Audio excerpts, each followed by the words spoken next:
তো আজ demanding র্যাপের day 3। তো আজকের র্যাপ সরি দীপান্বিতা, যেটা কমেন্ট করেছিল আমাকে এই দাদা ভাই। আর তোমাদেরও যদি কোনো প্রিয় গান থেকে থাকে যে এই গানের উপর তোমরা র্যাপ শুনতে চাও, আমাকে অবশ্যই কমেন্ট করে জানাবে, তাহলে আমি নেক্সট ভিডিওতে তোমাদের প্রিয় গানের উপর র্যাপ নিয়ে আসবো।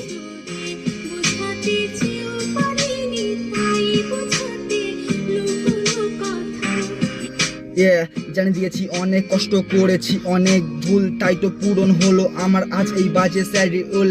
আইসর আই রিগ্রেট, অতীতের করা সব ভুল বুঝেছি, তুমি ছাড়া জীবন আমার আনসাকসেসফুল। তুমি নেই কাছে তাই চারিদিকে এত শূন্যতা, ফিরে এসো আমার কাছে, আই লাভ ইউ দীপান্বিতা। সবার মাঝে থেকেও আমার মনে বিষণ্ণতা, আমার ভুলগুলো মাফ করো, আই এম সরি দীপান্বিতা। খারাপ করেছি বুঝিনি তোমার ভালোবাসা, পাগল ছিলাম তখন তাই ভেঙেছিলাম তোমার আশা। শুধরাতে চাই নিজেকে দিয়ে ভালোবাসা, ফিরে এসো তাই দুজন মিলে গড়ব নতুন বাসা। I know I was crazy, ভীষণ ছিলাম ব্যাড, বাট বিশ্বাস করো I am feelings like a sad. Please কাছে এসে কাটিয়ে দাও আমার শূন্যতা, আবারও বলছি আই এম সরি দীপান্বিতা।